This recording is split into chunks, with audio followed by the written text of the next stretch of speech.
Welcome. I'm Jim Ellermeyer. I'm a behavioral health therapist, and perhaps you're not familiar with a local organization here in Pittsburgh called Doors Open Pittsburgh. Doors Open Pittsburgh offers some guided and walking tours of various sites and events and places around the city of Pittsburgh.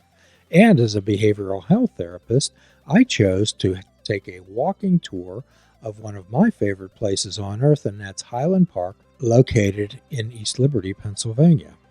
Now, you may think, well, what's so special about this tour?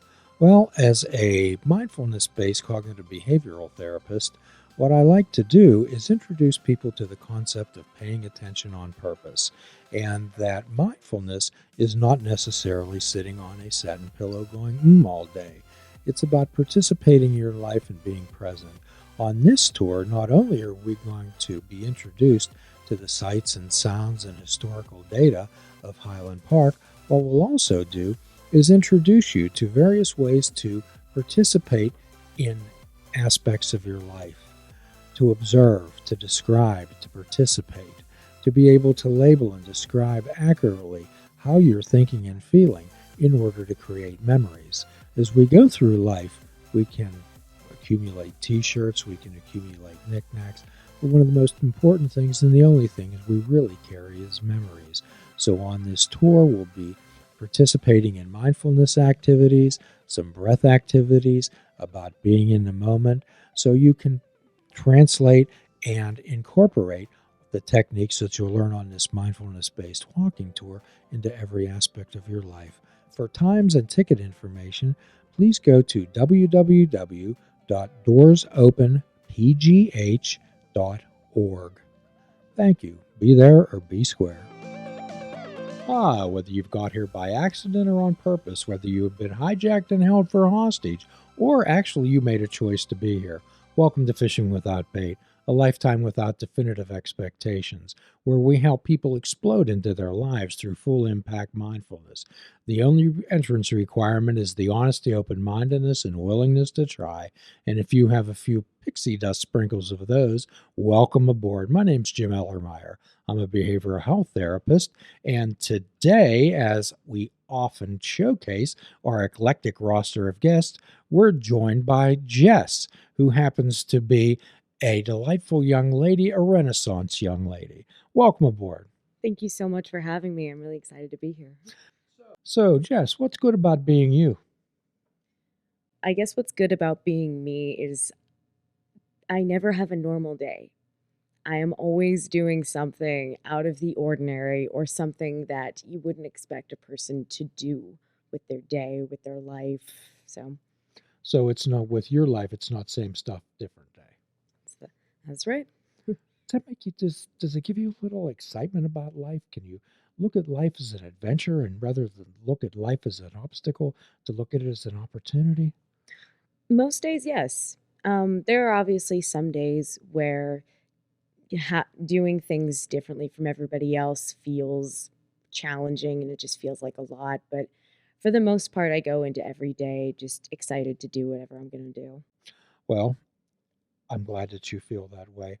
And how we got associated with Jess was through Instagram. And on Instagram, Jess has a alter ego, and that alter ego is?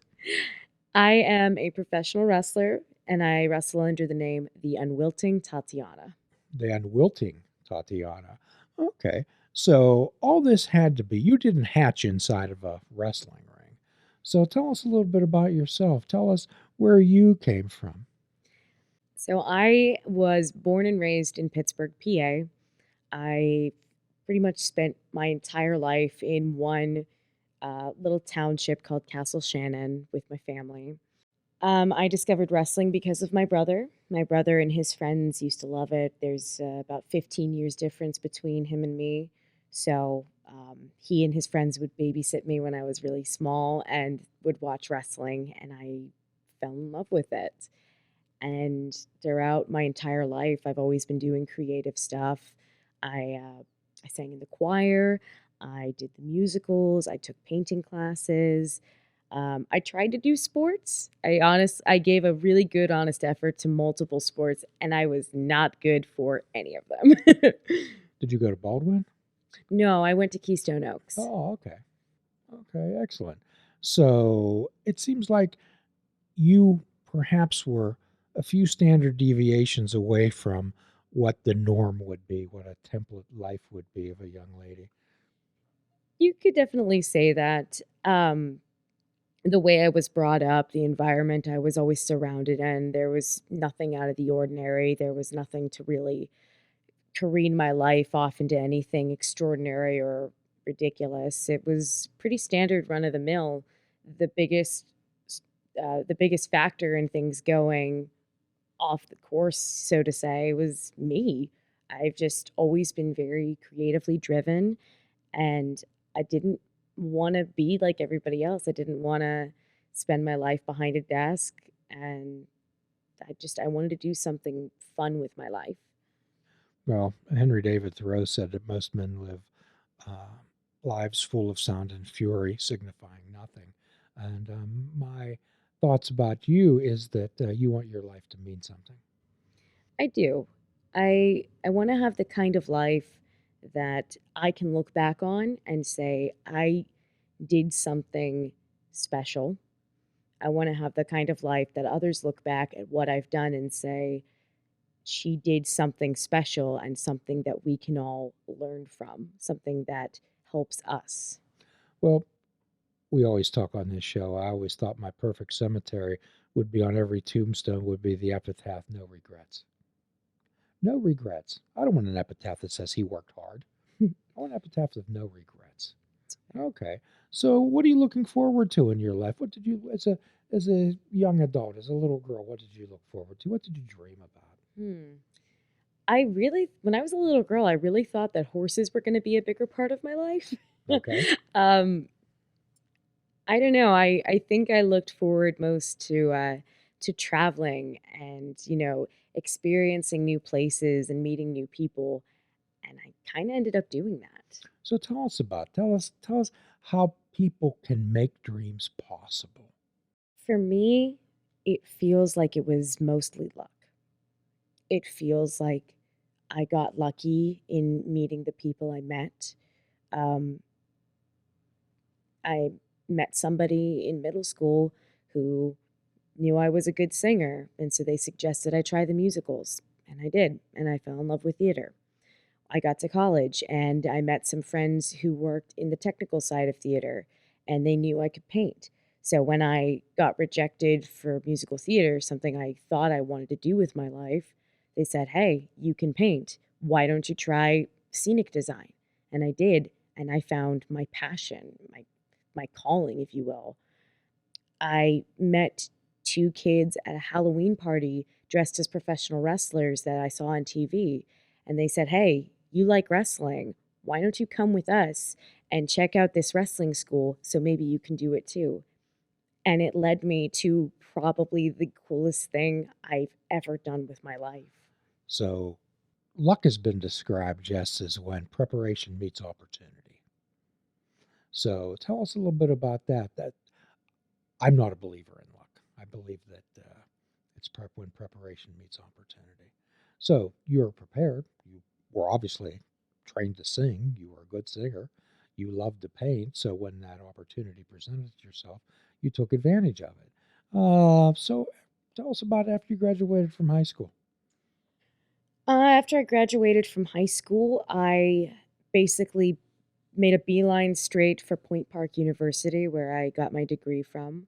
Um, I had had an opportunity to go and check out that campus, and I fell in love with it. And the programs looked amazing, the teachers looked amazing. So I put in the work, I got accepted to the school, and I started preparing to audition for the degree I wanted, essentially.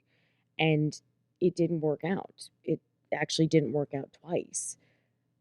But then, um, like I said, I made friends while during my first year of college, and they were all doing technical theater stuff. There was a couple of sound designers, lighting designers. My best friend became a costume designer, and they knew that I had taken painting classes in high school. They'd seen some of my work, so they basically told me, "Hey, there's a whole degree, there's a whole part of theater where you have to be a good painter. If you're a good painter, you're set for life. Why don't you throw some of your paintings into a portfolio, put a resume together, and give it a try? See if they let you in and teach you. So, for those listeners out there, Point Park College is a university in Pittsburgh that's widely known for its focus on performing arts. They have one of the best performing arts programs in the country. They also have one of the best business programs in the country as well, but it's a little bit overshadowed. And obviously, the performance side of theater is well renowned and loved, but not many people consider what happens behind the scenes. I certainly didn't, not until um, the door for performing sort of shut for me, at least performing on a Broadway stage, because obviously that door then kind of squeaked open later down the line. Um, but yeah, they had an excellent technical theater program that I was pretty quickly accepted into after I presented my work. And I trained under some incredible designers, incredible sound engineers, and all that. So, a big part of life, and as a behavioral health therapist, I have to help people prepare and deal with disappointment. How did you?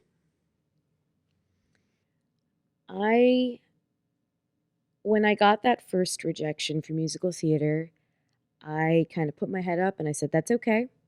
I'm going to try again. I'm going to keep taking classes. I'm going to take an acting class. I'm going to keep practicing singing and, take dance classes on the side. I'm going to try again. And the second one hit me harder because I had worked so hard and I thought I had it and I didn't. And I took time for myself to go and express the feelings I needed to. And then I surrounded myself with people who not only cared about me, but could, help me face reality, help me plan what to do next. I don't think disappointment is something you should face alone. You obviously have to take time for yourself when you get that disappointment because emotions can be hard and you just need a second to figure out what you need. But after that, it helps so much to just bring people in and have them help you. That's a telling statement, Jess, about not having to face disappointment alone because so many people feel they do. They isolate and shut people out. I certainly have quite a few times when I shouldn't have, but ultimately, when there's big disappointments like that, I try to reach out and tell somebody and just be like, I need help figuring out this, or I need help just getting through this. I just need to talk.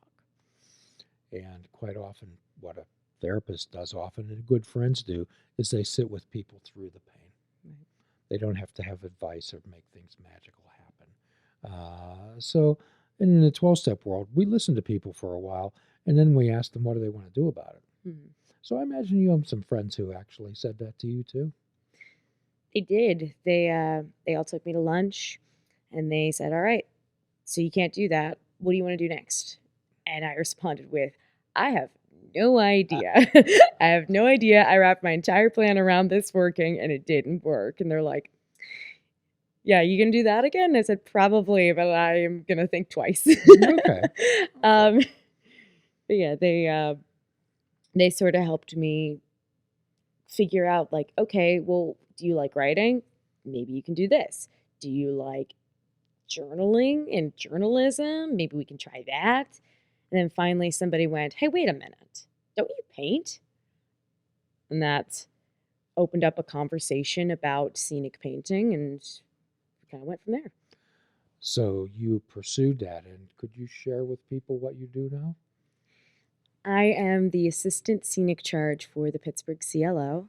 I work underneath the current scenic charge and the upcoming scenic charge down in Springdale, PA. And essentially, we paint all of the new sets for shows premiering at the Benedum and at the Cabaret, and occasionally the Byam too, but not as much. Yeah, I spend every day painting. So when the performers come out on stage, I don't know if many people realize the action and effort that it took to make all that happen and put it together. Some people do. Most people, they it's not that they're like actively ignoring it. They're just so absorbed in the entire experience that they don't break apart every individual thing that's making the experience what it is, which I kind of like when that happens, as goofy as it is, because it tells me that I did a good job of making the set perfect for what was needed. How long have you been doing that, Jess? Let's see. I have had this job for the past 2 years, and I graduated from Point Park with my degree in scenic design back in 2019. That's So, impressive. thank you. Um, I I guess scenic painting I've done for let's see, 3 years in college, plus the internship, and 2 years now. About 5 years. There was a gap where I didn't do any professional painting. So I'm glad you stayed in Pittsburgh. So tell us about dealing with disappointment. So many people give up. What do you have to say to people that, gee, look at you, you're this, you're that, and that never happened to me? What would you say to them? I would say that using the term giving up feels too harsh. It's okay to stop pursuing something if it's not working. That's not giving up, that's moving on. Not every door is meant to open for you, or at least not open in the way you expect it.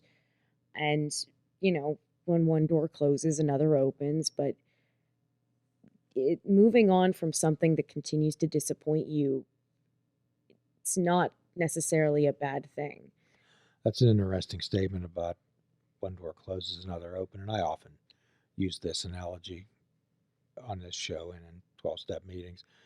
There's a Pollyannish statement out there that says God doesn't close one door without opening another, but nobody ever shows you where that door is.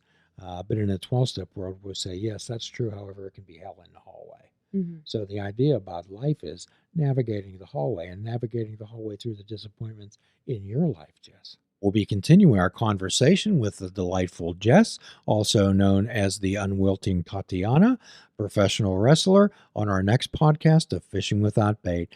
And you're in for a real treat tonight because you have a free prescription from this show: fruits, nuts, and vegetables, and unplug your television and take up fishing. And for a truly mindful experience, we suggest that you fish without bait. Do a kindness for yourself and a kindness for another. Forgive yourself and forgive another. Till all are free, none are free, my friends.